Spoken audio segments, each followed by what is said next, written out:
3 그리고 4주의 일진사주 명리학 제811강 시작하겠습니다. 자, 오늘은 양력으로 2021년 1월 25일이고요. 음력으로는 2020년 12월 13일입니다. 오늘 명식은 경자년 기축월 개요일이 되겠고요. 오늘의 일진 개요가 되겠습니다. 자, 오늘 함께 살펴볼 사주 명식 일간은 개수일간이 되겠고요. 개수일간이 태어난 월령은 축월이 되겠습니다. 자, 축월에 태어난 개수일간은 어떠한 특성과 어떠한 배합이 되어야지만 좋은 사주가 될 수 있는지 한번 살펴보도록 하죠. 자, 개수라고 하는 것 일간이 되겠고요. 자, 개수라고 하는 것 음양으로 구분하게 되면 음이 되는 것이고, 그 다음에 목화토금수라고 하는 오행으로 구분하게 되면 수가 됩니다. 그래서 개수라고 하는 것은 음수가 되고요. 어저께 공부했던 임수에 대해서 따라 보게 되면 임수라고 하는 것은 음에 대비되는 개념이죠. 같은 수지만, 그래서 양수 이렇게 볼 수가 있겠습니다. 음이라고 하는 개념은 잔잔하고 정적인 개념이다라고 하면, 양이라고 하는 것은 동적이면서 움직임이 좀 많은 것이죠. 그래서 애기들도 똑같은 애기들이 있는데, 어떤 애기들은 되게 좀 얌전하고 조용하고 말수가 적죠. 그런 애기들을 설명할 때 애기가 좀 정적이다라고 표현할 수도 있겠고요. 또 어떤 애기들은 말을 많이 하고 많이 움직이고, 또 어떤 애기들은 또 자기 어떤 표현을 굉장히 잘하는 애기들이 있습니다. 이런 애기들은 약간 동적인 애기들이에요. 그래서 음과 양이라고 하는 것은 서로 이렇게 상반되고 대비되는 개념입니다. 그래서 양이라고 하는 것은 많이 움직임이 있는 것이고요. 음이라고 하는 것은 움직임이 좀 적죠. 또 크기로 이렇게 놓고 본다 하더라도 양의 개념은 크고 넓은 개념이다라고 하면, 음이라고 하는 것은 작은 개념이다라고 이렇게 볼 수가 있습니다. 그래서 음수라고 하는 것은 작은 물 이렇게 볼 수 있겠고, 임수라고 하는 것은 큰 물이죠. 그래서 우리가 작은 물이다라고 봤을 때 작은 물 뭐가 있습니까? 옹달샘, 좀 정적이고 흐름이 크지 않습니다. 그죠? 그 다음에 뭐 정화수 같은 것도 해당이 될 수가 있겠고, 정수기에서 나오는 물이라든가 아니면 양동에 담겨져 있는 작은 물 같은 경우 요거 개수라고 볼 수가 있습니다. 반대로 움직임이 크면서 크고 넓은 개념의 물은 뭐예요? 바다가 있죠. 바다. 그 다음에 강이라든가 호수 같은 것들이 있을 수가 있습니다. 그래서 임수를 비유할 때 큰 바닷물과 같다라고 해서 대해수 이렇게 비유를 하는 것이고요. 개수라고 하는 것은 작은 물이라고 해서 우로수와 같다. 우로수, 하늘에서 내리는 작은 이슬비 같은 개념이라든가 아니면 작은 우물물 같은 개념으로 이렇게 볼 수가 있겠죠. 임수는 움직임이 크고 많고 강한 힘을 가지고 있다. 그래서 임수라고 하면 왕했을 때 한 단어로 꼭 기억하라고 제가 말씀을 드렸는데, 충분지성이 있다라고 하는 것입니다. 충분지성. 충분지성이라고 하는 것은 뭐예요? 물이 가만히 있지 못하고 크게 움직인다라고 하는 겁니다. 파도가 친다거나 내지는 파도라든가 내지는 큰 너울 같은 것도 배 타는 사람들 파도보다는 너울이 더 무섭다고 하고요. 더 크게 되면 쓰나미 같은 것 내지는 비가 너무 와서 강둑이 터진다거나 하고 하면 이 비 피해라는 것이 엄청난 그러한 파괴력을 지니게 되는 데서 임수라고 하는 것은, 임수가 왕했을 때 요 한 단어를 꼭 명심해 두시기 바래요. 충분하는 성질을 가지고 있다라고 하는 것. 그래서 임수는 왕했을 때 저 물을 잘 제방해야지만 물이 충분지성을 통제할 수가 있겠고요. 그것을 할 수 있는 것이 무토라고 하는 것이다라고 제가 어저께 설명을 드렸습니다. 반면에 개수라고 하는 것은 음수고요. 작은 물이고, 개수라고 하는 것을 여러분 생각할 때는 항상 뭘 생각하시냐면 청징이라고 하는 단어를 꼭 기억하시기 바랍니다. 청징이라고 하는 것은 뭐냐면 맑을 청자, 맑을 징자라고 하는 것이 청징. 그래서 맑음이라고 하는 것이 가장 큰 의미를 가지게 됩니다. 자, 제가 이제 앞으로 다른 이렇게 좀 재미로 볼 수 있는 이달의 운세 같은 거 있죠. 예를 들면 이런 거 있어요. 개수일간의 이달의 운세 이렇게 해가지고, 예를 들면 이제 개수일간이 다음 달 같은 경우에는 지금이 현재 기축월이죠. 기축월. 그래서 다음 달은 이제 연도 신축 연으로 바뀌면서 월도 경인 월도 이렇게 바뀌게 됩니다. 그래서 제가 앞으로 이런 강의를 한번 재미지게 한번 해볼까 합니다. 개수일간이 경인월을 하면 어떤 운세가 되겠냐. 내지는 간목일간이 신축년 내지 신축년 경인월이 됐을 때는 어떤 운세인가. 물론 이건 100% 맞지는 않습니다. 왜냐하면 이것이 다 맞으려고 하면 생년월일시하고 대운까지 살펴본 연후에 그다음에 연과 월을 비교해 봐야 되는 것인데, 이거는 그냥 일간 사주 전체를 놓고 보는 것이 아니라 개수라고 하는 것과 그다음에 그 해의 연과 그 해의 월을 가지고 보는 거기 때문에 100% 정확하다고 말씀드릴 수는 없습니다. 물론 이제 여기서 개수일간이 개유일주냐 개축일주냐 뭐 개묘일주냐 이 정도까지 이제 비교 분석을 해서 그 달의 운세가 어떤 날이 좋고 어떠한 날이 나쁘냐 이런 것을 가지고 이제 강의를 한번 한 달에 한 번씩이니까 뭐 일간 10개 정도 되잖아요. 그러면 이제 크게 어려울 것 같지는 않아서 한번 제가 시도를 한번 해보려고 하는데, 그런 것을 볼 때도 이런 것들 이달의 운세를 볼 때도 그냥 보는 것이 아니라 개수라고 하는 특징을 알아야 되는 걸, 이러한 특징들을 알아야지만 이 개수일간이 신축년 들었을 때 경인년이 됐을 때 어떠냐를 볼 수 있는 거죠. 예를 들어서 개수일간이 내년에 신축년이 되면 좋을까요 나쁠까요? 물론 사주 전반을 봐야겠지만 축토가 들어오고 신금이 들어온다라고 봤을 때, 축토라고 하는 것은 개수 입장에서 놓고 봤을 때 뭐가 되냐면 이거는 칠살이 되죠. 칠살 편관이 되는 것이고, 지금 제가 말씀드렸던 것처럼 개수라고 하는 것은 뭘 좋아한다? 청징하고 맑고 깨끗한 것을 좋아하는데, 연에서 들어오는 연에서 신축년에서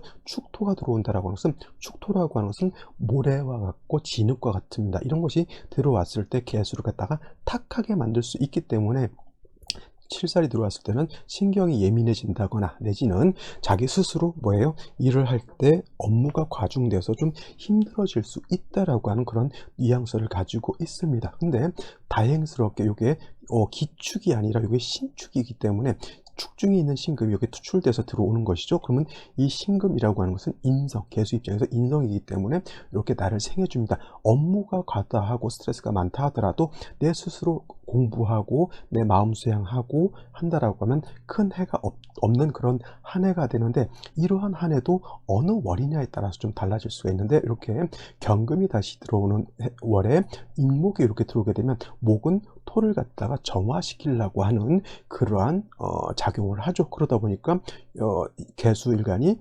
신축년에 경인월 같은 경우는 그나마 상관을 보고 인성을 다시 보기 때문에 축토가 이렇게 나쁜 작용을 많이 못한다라고 볼 수가 있겠죠. 물론 이제 일주에 따라서 개유일주냐 뭐 아니면 개사일주냐에 따라서 좀 차이는 좀 있을 수 있겠지만 기본적인 틀은 그렇게 볼 수 있다라고 하는 겁니다. 자, 이런 것들을 보기 위해서 가장 먼저 뭘 봐야 되냐면 일간 개수가 어떤 특징을 가지고 있느냐, 이런 것을 봐야지만 특히 알 수 있다라고 하는 겁니다. 그래서 제가 일진 강의에서도 강조하는 것이 뭐냐면 일간의 특성이 어떤 특성을 가지고 있고, 그러한 특성들이 월지에 어떤 글자가 있느냐에 따라서 좋아질 수도 있고 나빠질 수도 있는데, 이거를 갖다가 연이라든가 이렇게 월로 비교했을 때도 그렇게 제가 말씀드렸던 것을 기준에서 판단해 보면은 크게 달라지지 않고요. 또 이런 것들이 이제 행운이라고 하죠.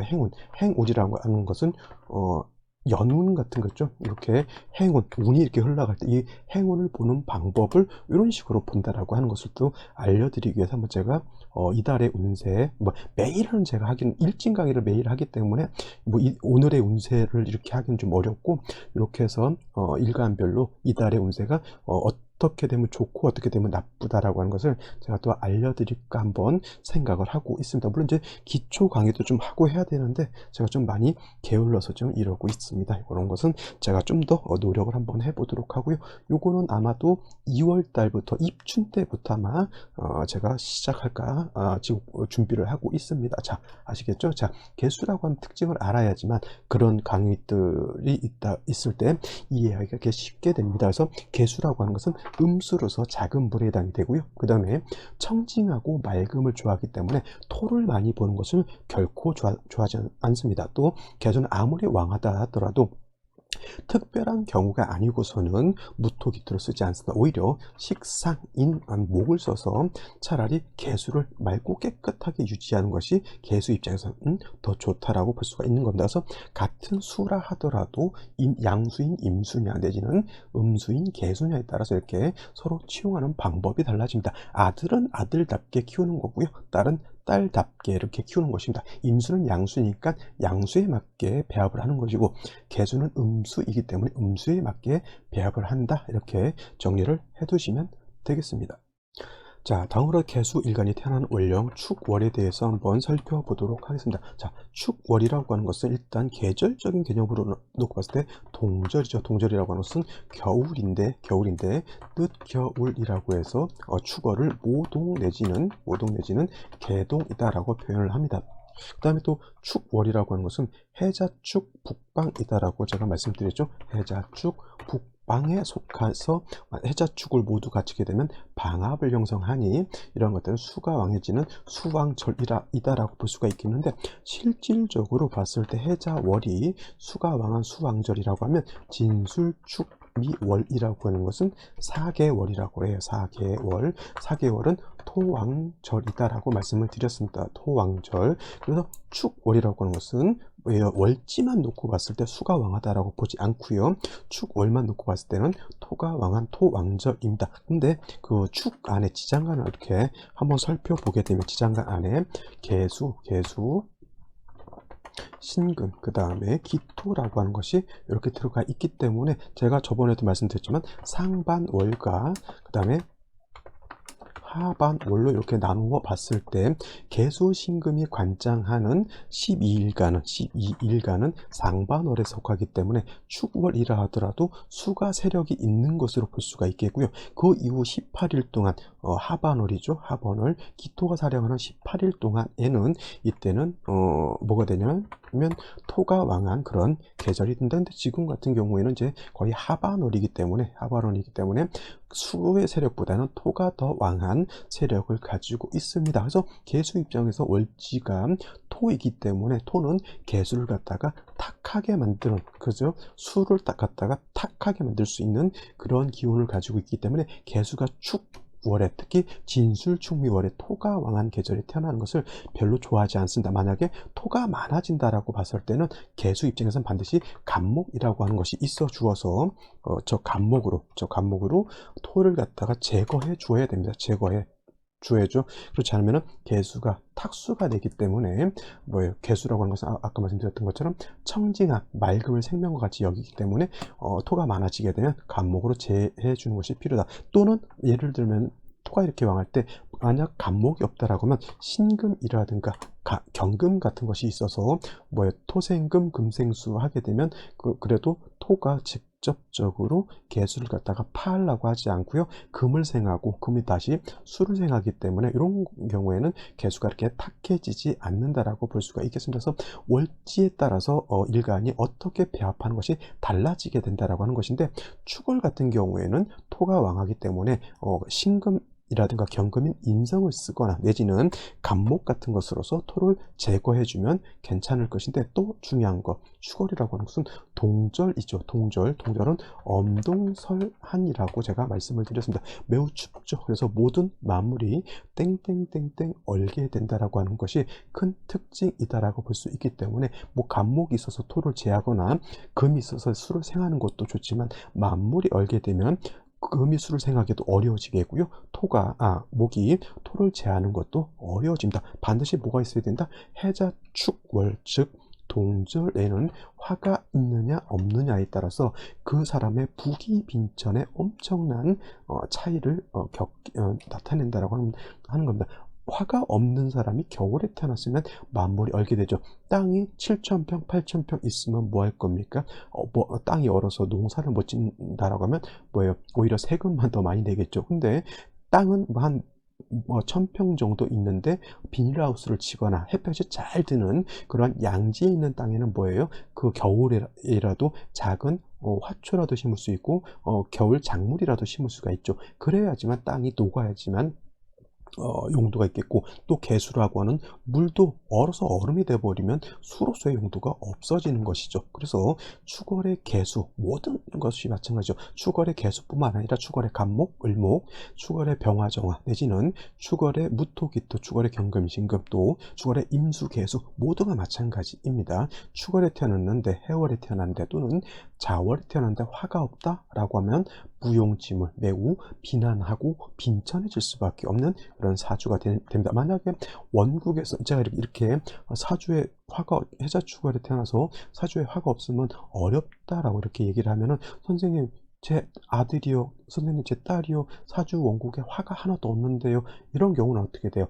행운, 대운이라든가 세운에서라도 화가 들어오긴 합니다만, 그렇다 하더라도 그때는 잠깐 대운에서 잠깐 좋은 거, 세운에서 잠깐 좋은 거기 때문에 원국에서 화를 갖고 있느냐, 원국에서 화를 가지고 있지 않느냐, 이런 것이 더 중요하죠. 원국이 없으면 당연히 행운에서라도 얻어야 되는데, 행운에서도 좀 늦게 들어온 경우가 없지 않아 있기 때문에, 그런 사주들이 좀 대체적으로 좀 힘들고 어렵게 사는 그런 사주가 될 겁니다. 그래서 태기를 할 때 특히 이 출산 태기라고 하는 것은 간단히 봐서는 안 되고요. 반드시 이러한 이치들, 이러한 것들을 좀 살핀 연후에 태기를 하는 것이 매우 중요하다라고 말씀을 드릴 수가 있겠습니다. 정리를 하면 축월의 개수라고 하는 것은 일단 뭔 필요하다? 화는 먼저, 가장 먼저 있어줘야 되는데, 양화인 병화라에 좋은 것이고, 음화인 정화는 그 용도가 매우 작다라고 말씀을 드릴 수 있겠고, 또 토가 왕하기 때문에 금이 있어서 개수를 이렇게 생조해 주거나, 또는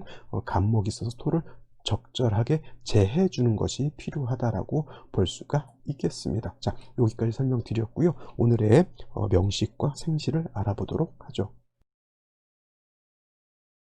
자, 오늘의 명식을 한번 살펴보도록 하겠습니다. 오늘 명식 개수일간이죠. 개수라고 하는 것은 음수라고 말씀을 드렸고요. 태어난 월령 축월에 태어난 사주 명식이다. 자, 이거를 격국이라고 하는 차원에서 살펴본다라고 하면, 자, 음수인 개수가 축토는 음토가 됩니다. 축토. 지질토 중에는 진술토는 이거는 양토가 되는 것이고요. 그 다음에 축 및 토는 이거는 음토가 된다라고 알고 계시죠. 그래서 축토이기 때문에, 음토이기 때문에 음수가 음토를 받습니다. 자, 토라고 하는 것은 수를 극하는 관계이기 때문에 관성인데, 대 음의 관계이니까 이거는 편관격 내지는 칠살격, 이렇게 놓고 보시면 되겠습니다. 해월, 자월 같은 경우에는 수가 왕하지만, 축월 같은 경우에는 수보다는 토가 더 왕하고요. 또 아까 말씀드렸던 것처럼 하반월이 됐을 땐 그야말로 토가 왕하기 때문에, 이런 경우에는 일간 개수보다는 칠살인 토가 왕하죠. 그래서 살중신경하다라고 이렇게 볼 수가 있겠습니다. 살중신경하다라고 하는 뜻은 뭐예요? 살이 너무 무겁다라고 하는 것은 살이 너무 왕하다라고 하는 뜻이고, 신경이라고 하는 것은 뭐예요? 일간이 가볍다라고 하는 거니까 일간은 약하다. 그래서 신약 살왕이다라고도 표현을 합니다. 중요한 것은 살이 너무 왕하고 일간이 약해서 왕살을 감당하기 어렵다라고 하는 하나의 포인트. 그 다음에 축월이라고 하는 계절은 뭐예요? 동절이기 때문에 물도 얼고 땅도 얼고 만물이 언다라고 하는 그런 특징을 가지고 있습니다. 그래서 아까 제가 말씀드렸던 것처럼 일단은 화가 있어서 조국 따뜻하게 해줘서 물도 녹이고 땅도 녹이는 것이 일단 필요한 것이고요. 그 다음에 금이라든가 목이 있어서 토를 갖다가 적절하게 중화를 시켜주는 것이 필요하다라고 말씀을 드릴 수가 있는데, 연지에 이렇게 보면 자수라고 하는 것이 있습니다. 자, 자수가 있기 때문에 개수 자체가 자에 뿌리를 둘 수 있죠. 물론 이제 자축합 토도 될 수가 있겠고, 자축합 수도 될 수가 있는데, 이런 경우에는 월간에 이렇게 기토가 투출하게 되면 이거는 자축합 토로 보는 것이 조금 더 맞는 것 같아요. 만약에 이것이 기축이 아니라 개축이었다라고 하면, 이거는 자축합 토가 아니라 자축합 수로 보는 것이 더 타당하겠지만, 축 중에 있는 기토가 월간에 이렇게 투출되어 있기 때문에 이거는 토로 보는데, 근데 문제가 이렇게 경금이 있다라고 하면 수가 완전하게 토로 바뀌는 것은 아니고요. 수의 기운이 살아있지만 뭐예요? 물이라고 하는 것도 진흙이 범벅돼 있어 물반 토반 이렇게 돼 있거나, 아니면 진흙도 너무 걸쭉한 거죠. 여러분들 밀가루 반죽하게 되면 이거는 물이 너무 많으면은 이건 뭐 반죽이라고 보기가 힘들고, 또 반죽이 너무 될 수도 있잖아요. 자축합이라고 하는 것이 그런 거예요. 토가 많아지게 되면 이거는 거의 된 반죽이 되는 것이고, 그 다음에 반대로 토가 없고 수가 많아지게 되면 묽은 반죽이 되는 것이다. 이렇게 생각하시면 이해가 좀 더 편해질 것 같습니다. 그래서 기토가 투출되거나 아니면 첨가로 무기토가 많아지면 자축합 토가 되면서 수의 기운이 많이 토 쪽으로 넘어가기 때문에 된반죽 된다라고 생각하시고요. 만약에 천간으로 임계수 수가 수기운이 많아진다. 이거는 토가 반죽은 반죽인데 물이 너무 많은 질퍽한 그런 반죽이다라고 생각하는데 금이 이렇게 있게 되면 수를 생각하기 때문에 이거는 수의 기운도 없지 않아 있다라고 하는 것인데 중요한 건 뭐예요? 기토가 투출하면 기토가 개수를 갖다 파려고 하겠죠. 근데 이렇게 경금이 투출되어 있으면 기토가 개수를 파하기보다는 경금을 먼저 생하려고 하기 때문에 그렇게까지 위협적이지는 않습니다. 이걸 갖다가 살인상생이라고 이렇게 표현하는 거예요. 살인상생이라고 하는 것은 뭐냐면 살중신경 할 때 살이 중하고 일간이 가벼워서 일간이 약해서 문제가 될 때 이렇게 인성이 있게 되면 칠살이 인성을 생해서 서로 상생한다라고 하는 뜻이 살인상생이라고 하는 뜻입니다. 그래서 이런 경우에는 기토가 투출되어 있어도 인성이 있기 때문에 크게 해가 되지 않습니다. 이런 사주들이 대체적으로 사람의 인내심도 강하고요. 또 자기 참을성도 강하고 그 다음에 칠살이기 때문에 좀 직종도 좀 강한 직종을 갖게 됩니다. 인성에 대한 직종도 쓰게 되겠죠. 그래서 뭐 국공립 선생님도 될 수가 있겠고 아니면 의사라든가 법조인 같은 경우도 능히 할 수가 있습니다. 중요한 것은 아까 말씀드렸지만 토가 투출돼서 경금이 있어 살인상생하는 것도 중요하지만 화가 아직 없다라고 하는 것이 큰 단점이 될 수는 있겠죠. 자, 일지를 보게 되면 유금이라고 하는 것이 이렇게 있습니다. 그래서 개요일주가 되죠. 자축 합해서 토가 많아지는 것도 문제일 수는 있겠지만 유금이 있어서 경금이 이 유금의 뿌리를 튼튼하게 둘 수 있다라고 하는 것이죠. 그래서 이런 경우에는 개수가 약하지 않습니다. 칠살도 약하지 않고요. 일간도 약하지 않기 때문에 이런 경우는 그냥 제가 봤을 때는 목이 있어서 토를 제하는 것도 나쁘지 않고요. 반드시 3주까지만 놓고 봤을 때 화가 한 점도 없기 때문에 이런 경우에는 생시에서 목화를 보는 것이 가장 필요하고요. 다시 금수가 많아지거나 다시 토가 많아지는 것은 결코 좋지 않다. 이렇게 결론을 내릴 수가 있겠습니다. 그러면 생시를 한번 살펴보도록 하겠습니다. 자, 생시를 한번 살펴보게 되겠는데, 자, 3주까지만 놓고 봤을 때, 뭐, 축월에 칠살이 왕할 때 기토가 투출을 했다 하더라도, 이렇게 유금과 경금이 있게 되면 살인상생이 된다, 그러죠? 살인상생하는 그런 사주 국세가 되기 때문에 큰 해가 없습니다만 축월이라고 하는 계절이 동절이기 때문에 뭐를 해야 된다? 조후는 필요하다라고 볼 수가 있겠습니다. 그래서 이러한 상태에서 보지 말아야 할 생시가 어떤 것들이 있나요? 자, 임자시가 되면은 수가 많아지기 때문에 한습이 가중되는데 사주에 화가 한 점도 없게 되겠고요. 그 다음에 개축시 같은 경우도 마찬가지예요. 지지로 축토가 있기 때문에 이 축토는 뭐예요? 기토를 더 월간에 있는 이 기토를 갖다가 더 강하게 해주는 그런 단점이 있겠고 그 다음에 축월에 개수가 다시 투출하게 되면 개수 입장에서 비견이지만 저 개수는 한습을 더 가중하는 역할을 한다. 결코 좋지 않다라고 하는 것이고요. 이렇게 무호기미시도 저는 좋게 보지 않고요. 경신신묘시, 임술시도 제가 봤을 땐 개해시도 별로다라고 볼 수가 있겠습니다. 선생님, 무호시 같은 경우는 오화가 있으니까 이거 괜찮지 않겠습니까? 라고 놓고 볼 수가 있는데 무호시가 되면 뭐냐면 시지에서 오화를 보는 것은 나쁘지 않지만 축월에 무토까지 투출하게 되면 이거는 개수가 아무리 자수와 경금의 어떤 부조를 받는다 하더라도 무토기토가 같이 투출하게 되면 이거는 그야말로 관살혼잡이 되죠. 관살 혼잡이 되기 때문에 결코 좋지 못한 그러한 형상을 나타낼 수가 있겠고요. 이런 것은 반드시 간목이 있어서 토를 제거해 줘야 되는데 그렇지 못하죠. 자, 오화를 하나를 봐서 조금 좋아하는 것보다는 무토기토를 토왕절인 축월에 무토기토를 봐서 해를 받는 것이 더 크다라고 하는 것이고요. 기미시는 주는 것도 더 믿죠. 이거는 뭐냐면